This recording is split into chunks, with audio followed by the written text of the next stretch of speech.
versão Basic, a minha versão Advanced, a do MQ, a do Process Server. Isso aqui é quando eu falei, por exemplo, eu vou mudar para Process Server. Beleza. Vamos lá. Tá vendo que o meu processo ele já ficou com um monte de erro? Ficou cheio de xizinho aí. É porque o meu processo não está no padrão que ele deveria estar se eu fosse executar ele no meu ambiente de execução lá no Process Server. Então, para quem deseja já fazer, pensando lá no futuro, já pode fazer. Mas beleza, não vamos usar isso aí não. Vamos usar o Advanced. Vou explicar um pouquinho. Aqui nos itens de negócio, são todos os meus itens de negócio, obviamente. São os meus objetos que eu criei que serão utilizados no processo. Que eles podem ser utilizados ou não. Então, por exemplo, cheque de documentos. Tem lá, porrada de atributos, nome, CPF, endereço, profissão do cara. Beleza. Tem o dados do automóvel. Valor, marca, modelo, rotação, placa, chassi, tudo que precisa. Tudo isso que já serve para usar para você, já serve de algum local, você já tem uma referência? Não, você define aqui. Isso. Você pode importar de um outro lugar, se você quiser. A gente já tinha falado que isso daí ele é um XSD, um arquivo XSD. Então se você quiser fazer na mão, pode fazer. Depois eu até mostro para vocês aqui. Beleza. Aqui é onde estão os meus processos, tá? Então eu dividi aqui, normalmente, pelo menos no processo Itaú que a gente está usando, a gente usa dois processos. O processo macro e o processo micro. Eu vou começar pelo macro primeiro para vocês entenderem, depois a gente passa para o micro. Então o macro ele tem lá a subscrição as is e o to be. Esse processo de subscrição ele é um processo de seguradoras, Porto Seguro, Itaú, enfim. É um processo real utilizado nas seguradoras. Para quê? Para que eu tenha clientes, obviamente, só que eu consigo, nesse meu processo, definir os custos envolvidos, os riscos envolvidos de ter um cliente. Então, eu vou passar passo a passo do processo explicando para vocês e aí vocês conseguem entender um pouquinho melhor. Então, aqui eu tenho subscrição as is. Deixa eu abrir aí. Beleza. Então, aqui do lado esquerdo, eu tenho todos os meus componentes que eu posso usar na minha modelagem de processos. Então eu vou explicar um a um, e aí vocês vão, depois, para vocês se familiarizarem, né? Então eu tenho um annotation, que é para fazer alguma anotação no meio do meu processo. Eu tenho um retângulo, isso aqui é novo também, Preciso fazer um retângulo, botar de alguma cor. E aqui as atividades. Essas são as partes importantes do meu BPM. Tudo isso que essa anotação, ela é chamada de BPMN. É uma anotação para o BPM e ela é universal. Então, é como uma linguagem. Uma linguagem Java ela tem uma forma de ser escrita, né? Você tem lá o public, static, void main para um método de execução. Aí se você quiser definir uma classe, você coloca lá o nome da classe, todas aquelas notações para você saber como definir.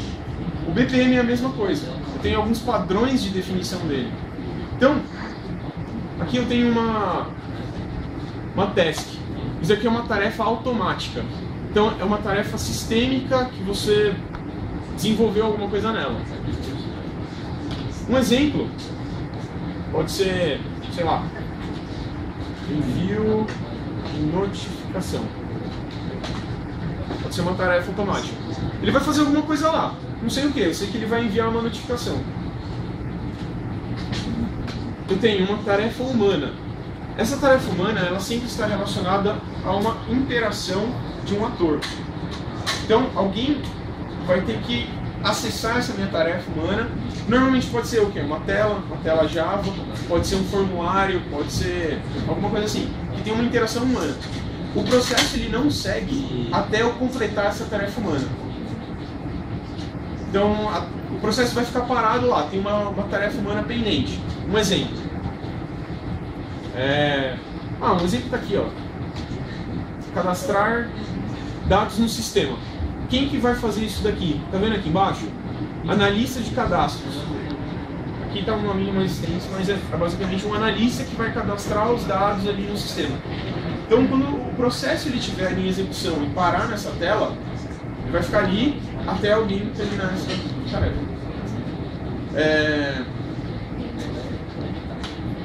Eu tenho um receive task, que ele pode ser o quê?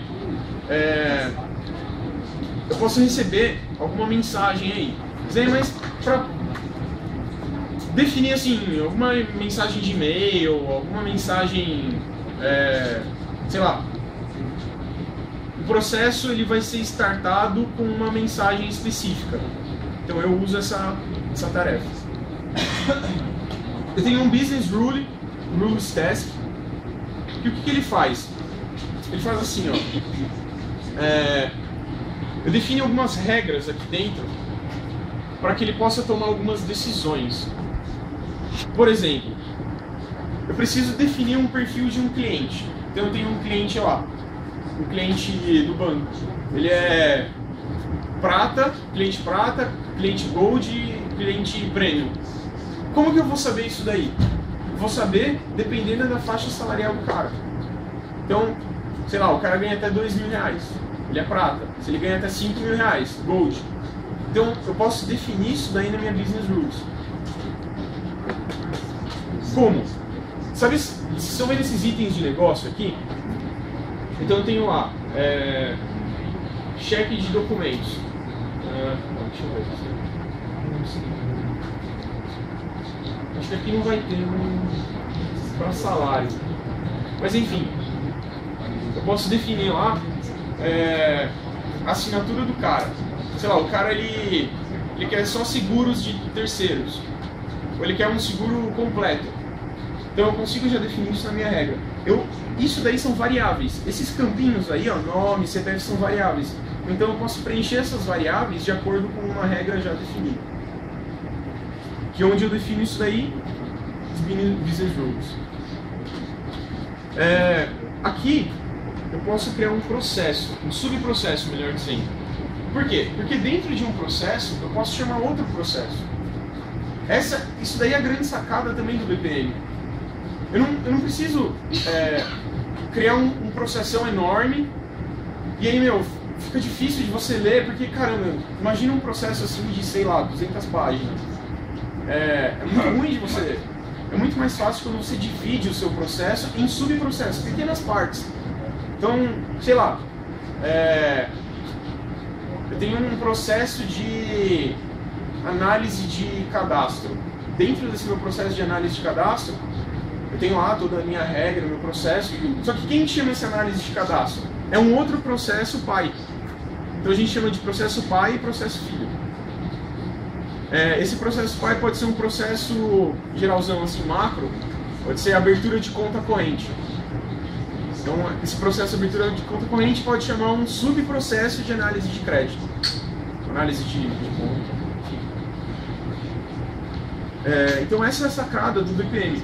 Eu vou mostrar para vocês onde se encaixa o subprocesso. Nesse caso, que eu estou mostrando para vocês aqui, que é o macro, ele é um processão só. De ponta a ponta é um processo. Depois eu vou mostrar ele dividido em pequenos processos. Eu tenho um while loop. O nome já fala, é um loop, né? Então ele vai executar dentro dele. Se eu clicar aqui nesse componente, ó, clicar aqui, ó, ele até abriu um negocinho aqui, ó. O que eu posso fazer aqui? Eu posso criar tarefas aqui dentro. Então, pequenos fluxos que eles vão entrar em loop. E por alguma, assim, dependendo da sua regra, vai ter um loop lá. Então, ele vai, até que a condição ela seja verdadeira ou falsa, ele vai fazer o loop. A condição sendo verdadeira ou falsa, ele sai desse loop aí. Eu tenho do while, Então ele vai fazer enquanto... Isso aí é só uma questão de assim, conotações, né? Normalmente a gente não usa muito esse do while, tá? A gente usa mais o while loop. Mas tem a opção aí para você usar também.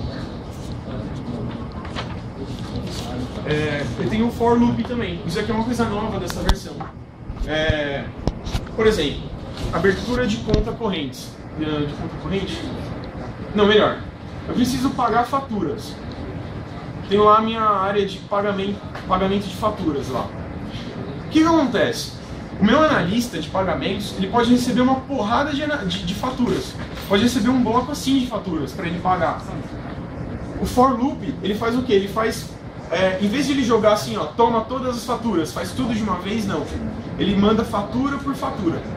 Então ele mandou a fatura, completou. Mandou a fatura, completou. Então é pra você ter uma noção de como pode ficar lá na frente. Então, sei lá, eu abro o for loop aqui e crio uma teste assim, ó. Pagar fatura. Quando ele entrar dentro desse loop, ele vai entrar uma fatura só. Ele vai pagar todas as faturas. Isso é só para você ter um controle, né? Do que está entrando e que vai sair. A mesma coisa quando você manda alguma coisa em lote, né? Você não vai fazer tudo de uma vez, você faz uma coisa por vez. Bom, eu vou até citar um exemplo. Uma lista de faturas em Java. Quando você tem lá uma lista, você faz um for, né? Pra quê? Pra você poder contar uma a uma, né? Você faz uma, aí ele entra até que uma determinada condição seja verdadeira ou falsa. Ele vai fazendo aquele for. Bom,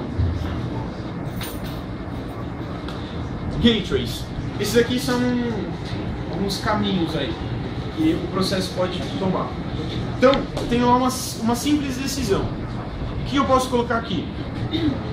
Fatura paga. Cadê o outro de tudo isso? Fatura paga. Se ela foi paga, vai seguir um caminho. Então, sei lá, tem uma tarefa aqui, uma tarefa humana aqui e uma tarefa humana aqui. Se foi paga, ele vai para essa tarefa. Se não foi paga, ele vai para essa tarefa aqui. Só para vocês entenderem. Eu tenho multiple choice, então múltipla escolha. O meu cliente, ele é prata, ele é gold ou ele é premium? Eu posso definir isso daqui. Tipo de cliente. Só que aqui eu só tenho duas. Beleza, vou adicionar mais um. Eu posso colocar lá cliente prata,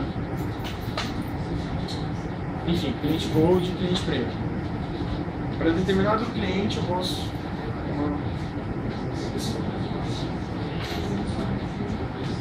agora fica uma coisa que muita gente peca, que é uma regra na notação DPMN.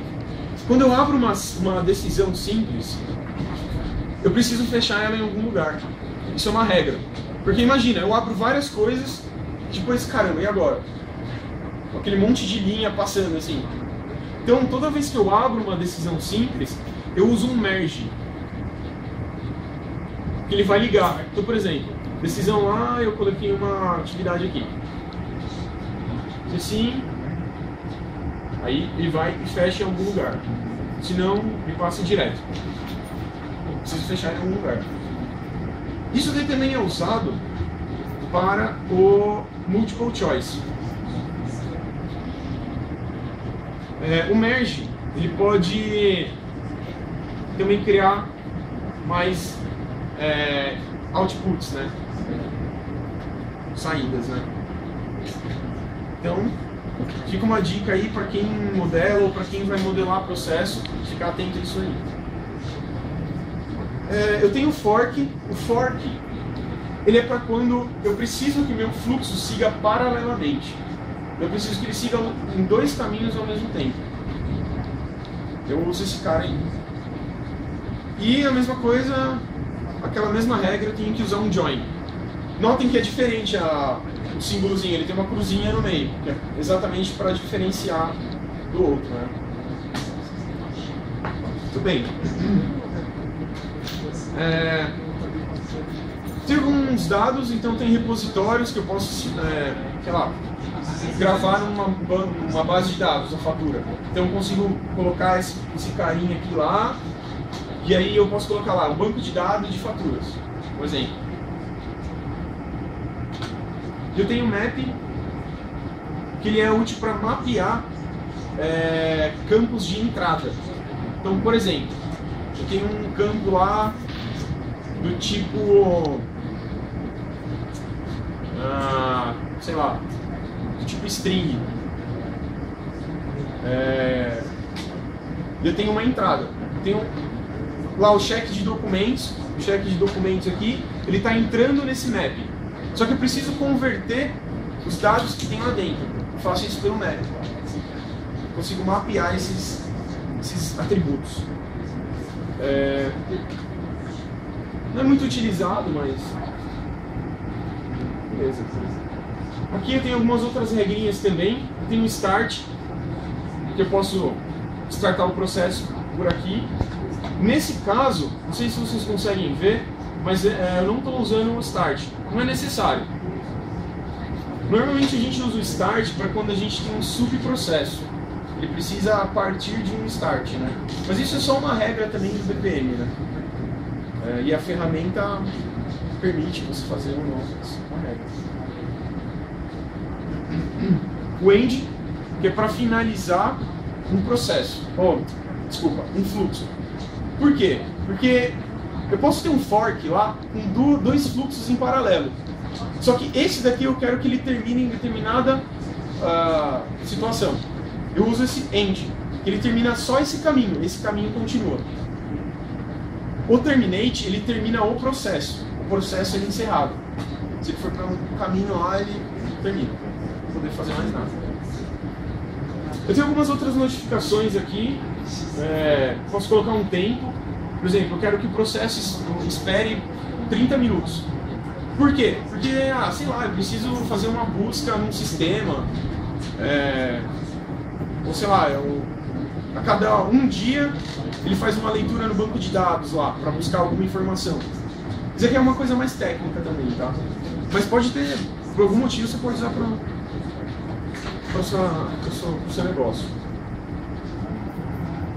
E esse compensation, ele é legal porque, por exemplo, eu tenho uma tarefa humana que ela está demorando para ser terminada. Depois de 10 minutos, o que ele pode fazer? Sei lá, o analista de pagamento está demorando para pagar uma fatura lá. A fatura pode, essa tarefa de pagamento de fatura, ela pode ir para o seu gerente. Então eu posso... Desculpa, volta, eu confundi os nomes.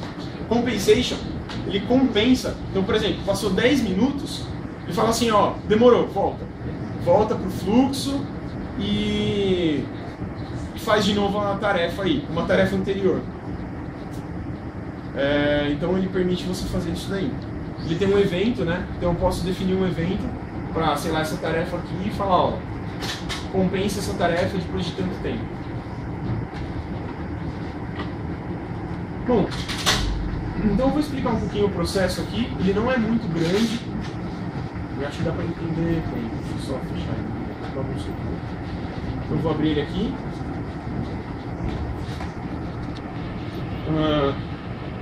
Bom, então como que ele começa? Ele começa com um tipo de proposta. Por quê? Porque alguém já fez o cadastro de um cliente. E o cliente ele já teve uma proposta. Já foi feito lá uma vistoria, um checklist lá com o cliente. Falou assim, ele é uma proposta manual ou automática? Como assim? Manual é quando o cliente ele vai lá na seguradora e ele fala, preciso imputar meus dados, eu preciso cadastrar meus dados, preciso fazerem aceitar o meu seguro aí. Ele vai pelo manual. Se não, automático. Porque ele pode receber o analista lá, o cara da seguradora, ele vai receber por CD, ou o cara já fez o cadastro dele na internet, então o cara fez o cadastro da internet lá e mandou pro cara. Ou por corretores, ou pelo call center. Só que notem que esse daqui é uma automática, uma tarefa automática, não tem nenhuma interação humana. Isso daqui não está dentro, praticamente ele não está dentro do processo. Ele está modelado aqui no processo, mas é só para vocês terem uma visão. Mas, digamos assim, essa parte aqui, ó, ele está tudo num sistema Java, que é fora do processo. Meu processo não startou ainda. Depois que ele passar por esse cara, quando ele chegar aqui, é que ele começa a rodar o meu processo mesmo. Tipo assim, em execução, né? Então são duas coisas diferentes. Eu tenho lá um sistema Java, ou sei lá, qualquer outra linguagem, e o meu processo aqui desse lado. Isso aqui pode ser desenvolvido por outra equipe, sistema Java, uma outra equipe que, sei lá, desenvolveu lá com um processo já antigo, com requisitos antigos já. E o processo, ele foi modelado com base nas informações imputadas nesse sistema Java. Vocês conseguiram entender assim mais ou menos a diferença? São dois ambientes totalmente diferentes. Beleza. Então, dependendo da proposta, independente da proposta vinda lá do cara, o que ele vai fazer? O sistema, que já foi desenvolvido no processo lá para fazer o quê? Ele vai verificar a qualidade dos dados para aceitação. Então ele vai ver se os dados ali do cliente, eles estão realmente aptos a serem aceitados. Então os dados eles podem ser 100% consistente, parcial ou inconsistente. Beleza. Aí o que vai acontecer? Ele vai ser encaminhado para aceitação. Baseado nesse cara aqui, ó, que buscou. Ele foi aceito ou não? Se ele foi aceito, ele vai tomar esse caminho aqui, ó, início da aceitação. Se ele não foi aceito, foi recusada lá a proposta do cliente, ele segue um outro caminho. Então vamos seguir por esse caminho primeiro, que é o mais simples. Então a proposta do cliente foi recusada. O que acontece? Seguindo essa linha aqui, ó, vai para frente, ele cai numa tarefa automática, que é comunicar o cliente. E ele comunica o quê? O motivo da rejeição. Então, o sistema ele já verificou isso. Ele falou, ó, a sua proposta não foi aceita porque, sei lá, seu CPF não bateu, ou é inviável a sua proposta, por algum motivo ele vai enviar. E ele envia por e-mail. Aí, seguindo o processo, depois que enviou, ele cai aqui e termina o processo. Agora, a proposta ela foi aceita. Então ele vai seguir para cá e notem que ele vai abrir 3 caminhos paralelos. Então, ao mesmo tempo, o que vai acontecer? O analista do Serasa, ele vai acessar lá o sistema. Eu coloquei analista de Serasa, mas só para identificar. Mas o analista lá da seguradora, ele vai acessar o sistema do Serasa, vai ver, ó, pesquisou o CPF, aí trouxe lá o CPF, aí o cara vai colocar no sistema, como é uma tarefa humana, então ele vai ter uma telinha lá, o analista operacional vai ter uma telinha lá.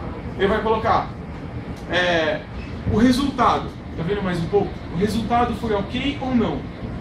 Ou seja, o cara ele tá com o nome limpo ou ele não tá com o nome limpo?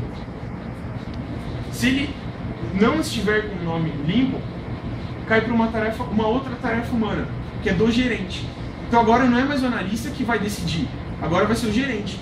Porque o gerente vai ter que aprovar se vai aceitar um cara que está com o nome sujo no Serasa ou não. Então, sei lá, o gerente ele vai lá, vai colocar, ele vai ter uma outra telinha lá no PC dele, e ele vai colocar lá, aceitação ok ou não. O gerente vai aceitar ou não isso daí. Se não, ele vai comunicar ao cliente desse motivo da rejeição, vai falar, ó, esquece, parte para outra. Notem que aqui na frente tem uma outra decisão. A proposta foi rejeitada, foi lá o do cliente, né? Se sim, ele segue o fluxo, vai para o final. Se a proposta não foi rejeitada, se, sei lá, o analista ele aprovou, se o gerente ou se o gerente aprovou, ele vai cair aonde? Ele cai para cá, juntei o join, e ele vai cair para validar a aceitação. Só que assim, tem uma outra regra. Eu só posso continuar o fluxo quando os 3 caminhos paralelos chegarem nesse ponto que está marcado. Então, o lado de cima lá terminou primeiro, paciência, espera os outros 2 caminhos, que é o que a gente vai ver agora. Então ele vai para o caminho do meio. O analista de cheque lá de documentos, ele vai verificar os documentos do cliente. Então ele vai pegar lá os documentos do cliente, o RG, o CPF na mão lá, e vai falar assim: o resultado foi ok, eu aprovei os documentos do cliente. Se não, vai para o gerente ele aprova ou não esses documentos. Se ele não aprovar, ele comunica o cliente, se ele aprovar, ele passa direto. Daí ele vai fazer a mesma coisa, a proposta foi rejeitada? Digamos que não foi rejeitada, tá aqui, tá parado aqui. Então os 2 caminhos aqui, ó, eles foram para o caminho do não. A proposta não foi rejeitada, os 2 foram aceitos. Agora o último caminho. Verificar laudo da vistoria. Então o analista de vistoria prévia ali, ele faz o laudo da vistoria, né? Então ele pode aprovar ou não o que foi vistoriado no veículo. Mesma coisa. Tá vendo como é simples assim esse processo? Ele é sempre tomadas de decisões. Eu tenho meus analistas, meus gerentes, meus atores, eles tomam decisões. Então o analista vai lá, se não, vai para o gerente aprova a alçada da vistoria. Se o gerente aprovar ou não, dependendo, ele vai para cá. Então digamos que ele aprovou. Então, proposta rejeitada, não. Então os 3 caminhos, eles foram pelo caminho feliz. Estão lá no caminho feliz lá. Os 3 documentos, as 3... eu posso falar? As 3 regras que precisavam ser aceitas, foram aceitas. Então o que acontece? O sistema ele valida essa aceitação, é só para dar um check lá no sistema. E ele envia um e-mail para o cliente, falando assim, ó, cliente, sua proposta foi aprovada. E ele termina o fluxo. Então esse processo é um processo de aceitação, de subscrição, para ver se o cliente está ok com os documentos, está ok com... Se a vistoria foi aceita também, está ok. Ficou claro? Vocês ficaram com alguma dúvida? Sim? O processo? Beleza. Bom, vou só mostrar um pouquinho mais, só o menu aqui, rapidinho. Não, melhor. Vou mostrar o processo to be. Só para lembrar vocês, notem que aqui eu tenho um risco, ele está em vermelho. Onde que está o risco do meu processo? Hoje, onde que está o risco? Eu venho aqui, está nessa tarefa automática aqui, ó, verificar laudo de vistoria. Então eu defini que isso aqui é um risco. Por quê? Sei lá, tenho pouco analista para verificar os laudos das vistorias, eu posso perder cliente com isso, ou acaba sendo muito custoso para mim, isso daí eu ter que pagar um analista, né? Então eu defini que no meu as-is lá isso daí é um risco. Então quando você fala que esse é um risco, não é um risco que aquela atividade ela é arriscada, é um risco dela não acontecer. Também. Então são as duas coisas. São as duas. Se eu der um duplo clique aqui, ó. Deixa eu ver se aqui aparece. Não sei se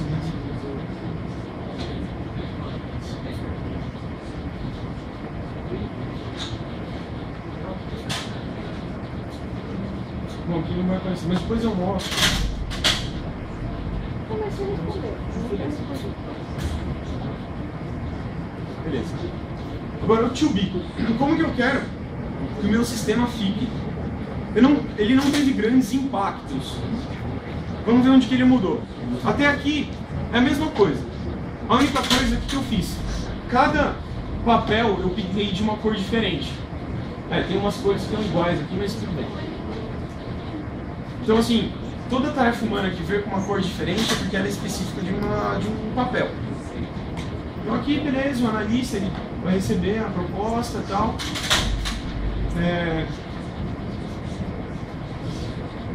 aqui está a diferença. Na hora que ele abre em paralelo, olha o que eu fiz aqui. Aquelas duas tarefas humanas que eu tinha no ESIS, eu tenho duas tarefas humanas aqui, ó. O que eu fiz com ela? Eu transformei numa tarefa sistêmica. Por quê? Porque não é muito mais fácil o meu sistema acessar o Serasa? Mais fácil eu passar o CPF para o sistema automaticamente bate lá e já traz a resposta? Muito mais fácil. E ele fala, ó, o CPF está ok. O CPF não está ok. Melhor do que o cara ter que entrar no site e, pesquisar. É inviável isso. Podíamos dizer que isso aqui também é um risco. E o verificar laudo de vistoria também. Eu transformei numa tarefa sistêmica, o cara vai receber lá a vistoria e dependendo da vistoria ele vai mostrar se ele é ok ou não. E aí ele vai seguir o processo normalmente. Cada um com a sua tarefa lá, responsável, os atores responsáveis pelas tarefas, né? Então essa é a diferença.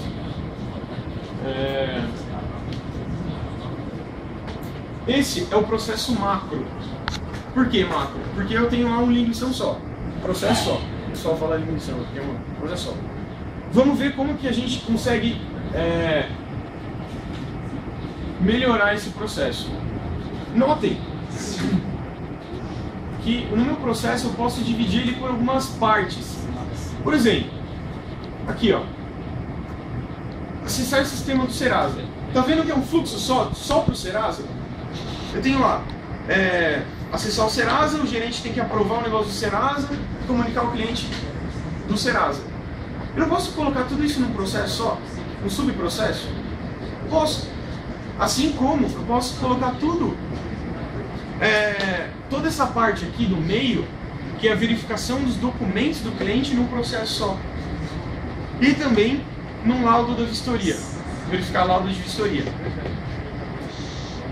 Então olhem como que está aqui. Eu criei 5 processos. MP01, que é subscrição, P01, análise do Serasa, P02, análise de documentação do cliente, P03, análise de vistoria e S01, enviar e-mail. Por que eu coloquei essas siglas na frente assim? Alguém sabe explicar? P é processo, S é... esqueci o nome, Mas, isso. O que é? Ah, esqueci. Mas é isso, cada um. Isso aí. O MP é quando a gente quer referenciar um pai, o processo pai. É por onde o processo vai começar. Esse processo pai, ele gerencia os subprocessos. Então é realmente assim, os subprocessos são ciclos, né? Então, sei lá, o processo pai, ele cuida dos ciclos. Então, ó, olha o que eu fiz aqui. Os cílios são os P, que são processos mesmo, né? E o S01 são serviços.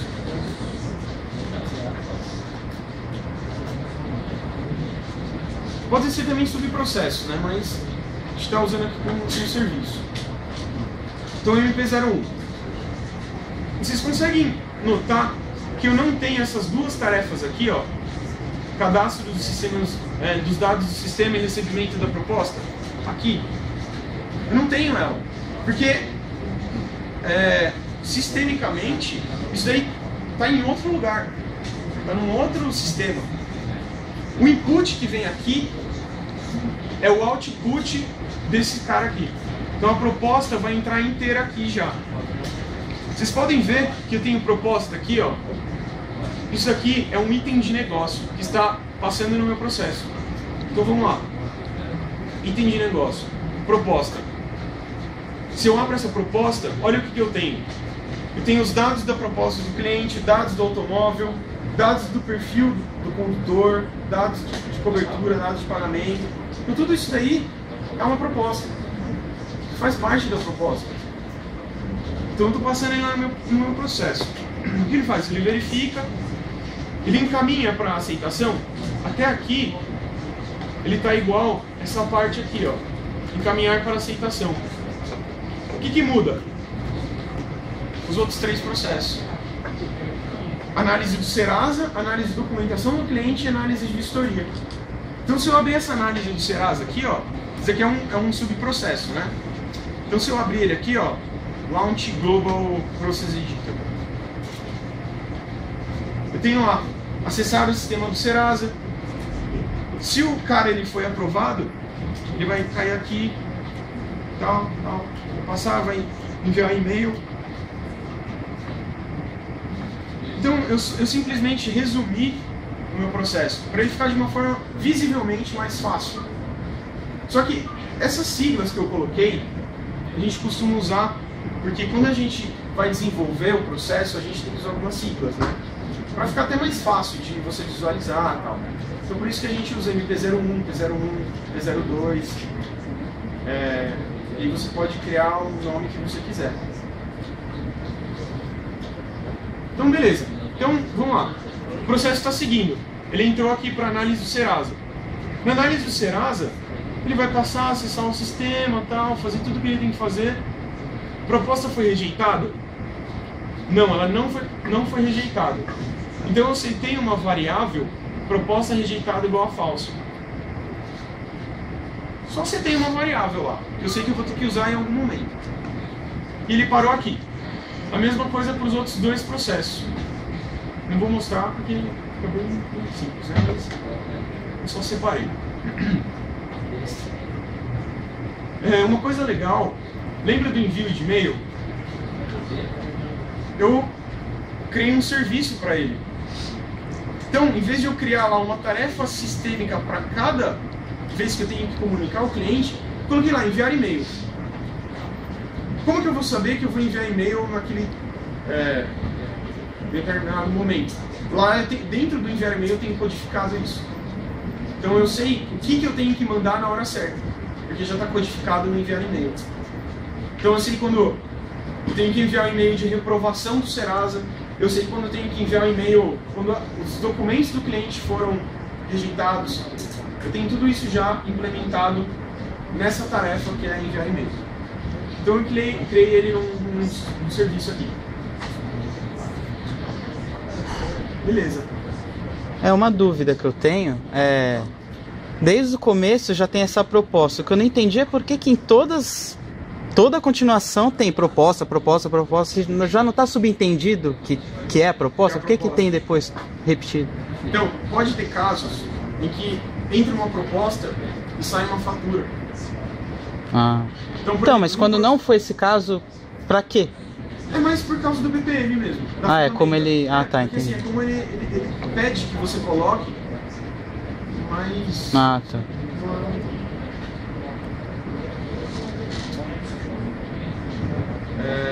Muito bom. Aqui embaixo, recursos. Então lembra que eu falei que eu posso definir papéis, posso definir recursos físicos mesmo, recursos pessoas, posso definir calendários, é aqui que eu faço isso. Então se eu quiser criar, eu venho em recursos e crio lá role, que role é um papel, uma definição de recurso, pode ser um template, um recurso, um calendário. Então por exemplo, analista do Serasa. Criei lá, analista do Serasa. E qualificações, sei lá, especialista no sistema Serasa. Ele precisa ter isso aqui. Coloco lá um tipo, texto, uma variável. E eu posso definir um custo para ele. Aqui ele está com um custo de R$16, né? Então toda vez que ele fizer alguma coisa, vai ser gasto R$16. Então é caro. Cara, sei lá, se ele faz isso a cada 1 minuto, em 1 hora vai explodir. Imagine um dia isso daí. Então é muito caro. Oi?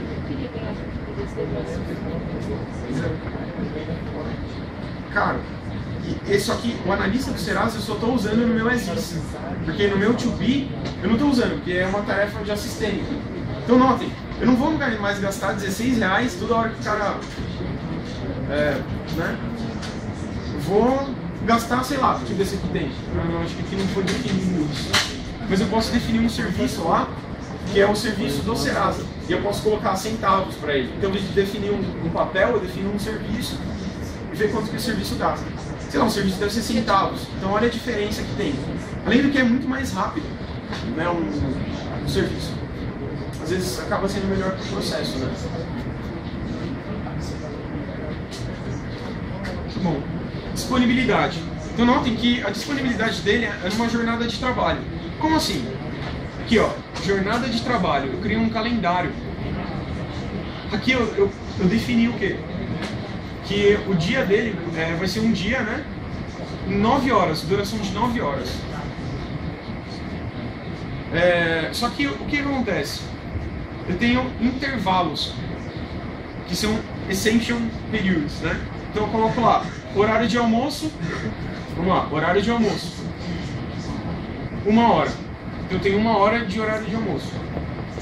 E tenho final de semana. Vamos lá, final de semana, são 48 horas. Posso definir tanto dia como horas, né? Eu consigo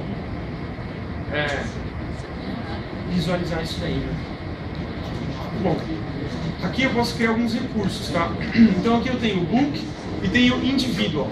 O book, o que ele pode ser? Ele pode ser um equipamento, uma facilidade, uma máquina, uma ferramenta, um serviço lá, sei lá, você precisa. Individual pode ser uma pessoa ou um staff.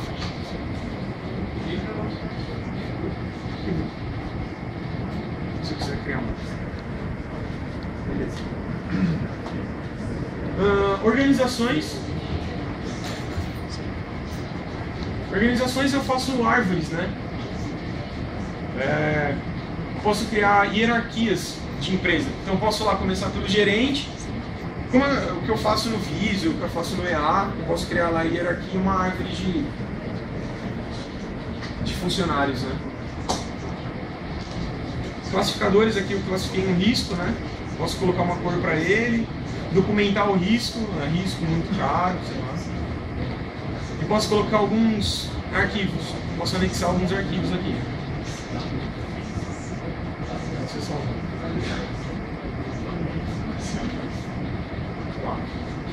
Algum texto, algum documento Word. Bom, então isso daqui assim, mostrei para vocês o básico que é necessário para modelar processos, tá? Eu tenho algumas simulações aqui, mas eu não sei se elas estão rodando direitinho, tá? Mas eu posso comparar esses dois processos. Lembra que eu posso simular um, simulo o outro, sei lá, em uma semana. Quanto que eu gastaria em uma semana no Exins? Quanto que eu gastaria em uma semana com o 2B? Depois eu comparo os dois. Consigo fazer isso daí. Muito bom. Isso aí, pessoal. Ficou alguma dúvida para vocês? Se vocês tiverem alguma dúvida, perguntar. Agora eu vou passar um exercício para vocês irem fazer um processinho bem fácil. E aí vocês já podem mexer com a ferramenta, ficar à vontade aí. Para fuçar. Eu vou abrir o documento só um pouquinho.